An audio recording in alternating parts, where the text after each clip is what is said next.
Vamos a ver ahora la variable principal. Entonces me voy a la dinámica. Como ya he terminado yo mi estadística descriptiva de las variables así demográficas, ahora voy a la variable que me interesa, que es la prevalencia de ansiedad. Esta prevalencia de ansiedad la voy a jalar aquí a filas y la voy a jalar acá a valores. Y entonces tengo yo la cantidad de sanos, de enfermos y sanos en mi población. Control C, como siempre, resultados. Me voy acá a pegar, listo. Voy a hacer un grafiquito como siempre he hecho. Ya lo conocen ustedes, ¿no es cierto? Perfecto. ¿Quiénes son los enfermos? Los azules. ¿Quiénes son los sanos? Los rojos, ¿no es cierto? Yo creo que esto habría que cambiar, ¿no? Enfermo no debería ser azul, enfermo debería ser rojo, ¿cierto? Y más bien sano debería ser verde. Utilizando la lógica del semáforo, bueno, ya, listo. Entonces aquí yo podría poner prevalencia de ansiedad dental. Listo. Ahí está la prevalencia de la ansiedad dental. Bien. A continuación, yo podría ahora ver esta prevalencia, pero de acuerdo al nivel de ingreso. Entonces, este nivel de ingreso lo voy a poner acá en la columna. Y recuerden que todos hemos hablado que vamos a hacer asociaciones de variables. Ya le puse ahí el nivel de ingreso acá. ¿Listo? Entonces ya he hecho una tabla de doble entrada, donde tengo los extremos pobres, los no pobres y los pobres. Voy a jalar todo este resultado, control C, y lo voy a manejar acá en la hoja de resultados. Listo, entonces acá tengo yo el extremo pobre, ¿no es cierto? Los pobres y los no pobres. Voy a borrar esto, voy a borrar este otro, voy a borrar aquí y voy a generar una tablita estética, ¿no? Una tablita que esté aceptable. Vamos a hacer así, inicio, tal, tal, tal, tal, y de ahí voy a marcar hasta acá, inicio, ¿no es cierto? Y acá voy a hacer así, centrar, centrar. Listo, entonces acá no tengo nadie, cero. Aquí se me va a complicar un poquito el tema de sacar los porcentajes, porque tengo que manejar el concepto de probabilidad condicionada. ¿Listo? Si no manejo el término de probabilidad condicionada, se me va a complicar el análisis estadístico. Entonces, les recomiendo que vean los videos de probabilidad condicionada del curso de estadística que dictamos con el doctor Emilio. ¿En qué semestre, doctor Emilio? ¿Quinto?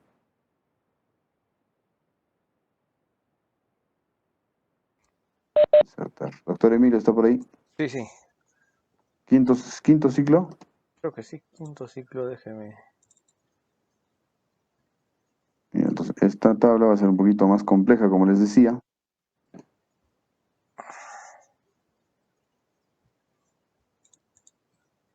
Ya, voy a hacer aquí combinar celda. 2 semestres, sí. Quinto semestre, ya está. Voy a combinar celda. Voy a combinar celda. Y el total general también me faltó combinar celda. Ya está. Entonces, ahí yo tengo que hacer ya un poquito más compleja mi tabla. Acá está n. Acá debe ser porcentaje. Control C, control B, control B, control B. Y diría acá que tengo que sacar los porcentajes de acuerdo a las columnas. Entonces miren, por ejemplo, en este caso, en el grupo de los extremos pobres, el 100% de la gente, en este subgrupo, el 100% de la gente está enferma. Entonces acá está el 100%, ¿cierto? Bien. Acá está el 0% y de ese grupo aquí es el 100%. En un ratito vamos a dejar estas casillas, vamos a dejar al final porque esas todavía no las vamos no las vamos a manejar, ¿ya? Aquí vamos a hacer la división. 35 dividido para 43. ¿Por qué voy a dividir entre 43? Porque 43 es su 100% de este grupo de los no pobres. Entonces acá me va a salir cuántos enfermos y sanos hay en los no pobres. ¿No es cierto? Acá. Lo mismo vamos a hacer acá. Igual está 13, casilla 13, dividida entre el 20, que es el 100% de ese subgrupo. Y entonces acá yo le voy a jalar aquí abajo y le voy a dar que me dé el porcentaje. Este, en cambio, tendría que ser dividido entre 64, y al dividir entre 64, esto tendría que, ahora sí, darme el 100%. ¿Perfecto? Bien. Estas casillas que quedaron en blanco son casillas que podrían tranquilamente significar la suma de estos, pero me va a salir 100% en todas, o también podría significar la cantidad total de extremos pobres, qué porcentaje es respecto al 100%, respecto al general. Entonces, en este caso yo prefiero hacer eso.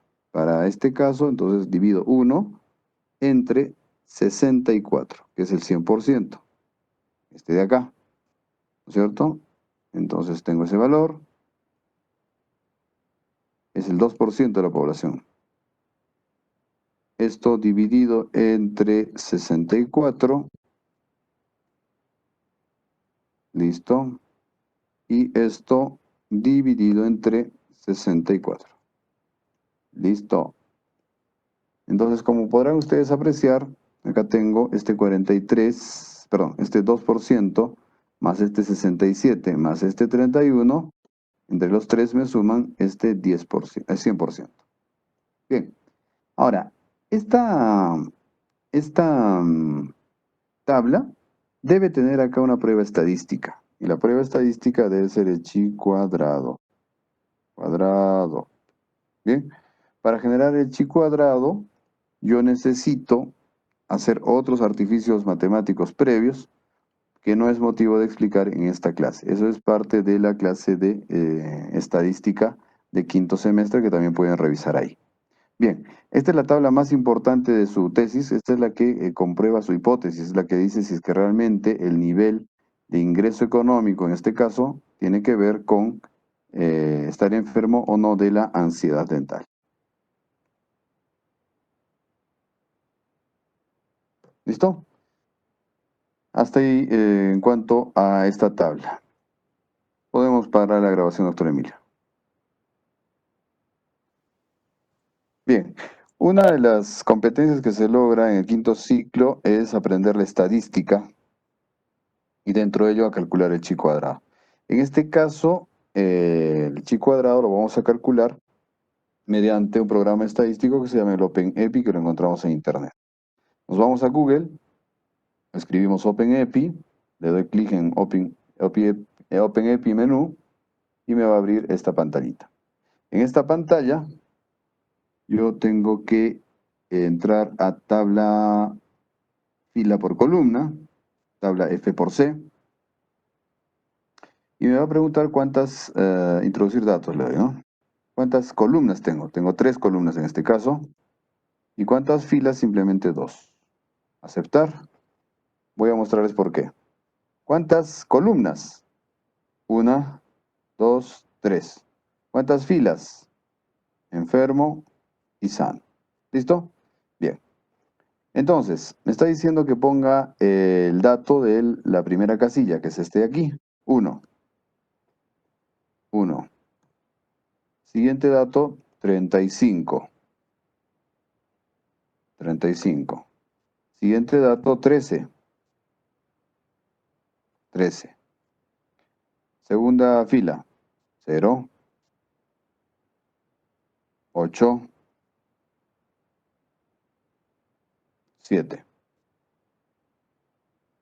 ¿Listo? Muy bien. Y le doy el botón calcular. Listo, me ha hecho la tabla, ¿no es cierto?, de filas por columnas y me ha calculado la prueba del chi cuadrado. En este caso, en esta prueba del chi cuadrado, como ustedes recordarán de estadística, lo que necesitamos leer es el tan famoso valor P. Este es el que nos interesa.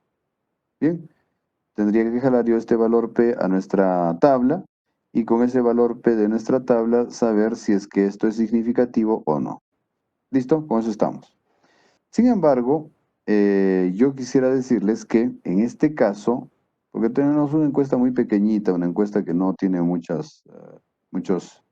eh, no tiene muchos encuestados, tenemos en esta casilla un 0.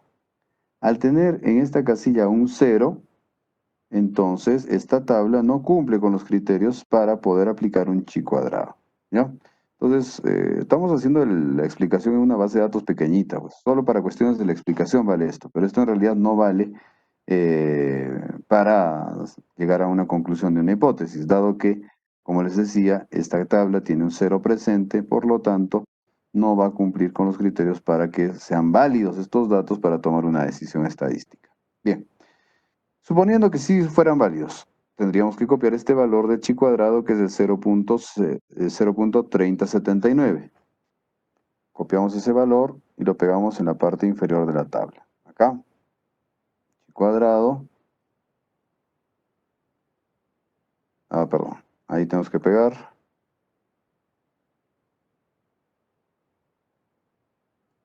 Y el valor era 0.379, si no me equivoco. 3079. 3079. Listo.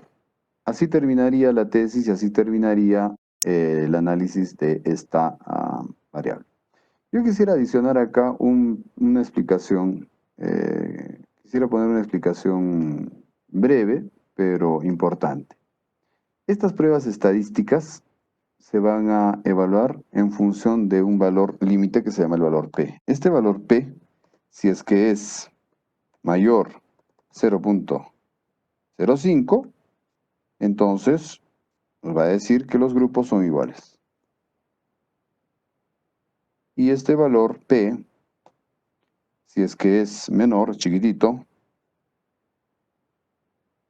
entonces nos dirá que los grupos son diferentes. Por lo tanto, la diferencia sería estadísticamente significativa. Recuerden que acá es P mayor o igual, ¿ya? Mayor o igual. Entonces, noten ustedes que esto es muy importante porque esto les va a permitir a ustedes conocer,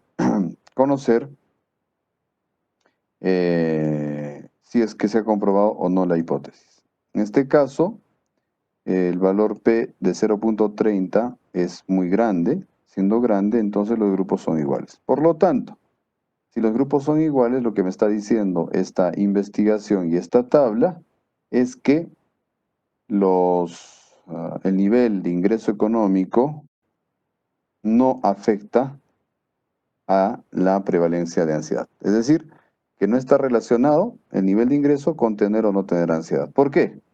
Porque miren, en el grupo de pobres tengo el 100% de enfermos de ansiedad, pero eso debido a que hay un solo paciente, ¿no? Porque si me hubiera salido otro paciente estaría acá, sería 50-50. Entonces, este dato a nosotros nos ha malogrado toda la base de datos porque es un dato único, un dato que está solito. Bueno, entonces analicemos acá. En los no pobres, el, la cantidad de enfermos es el 81%. De este subgrupo, el 81% están enfermos.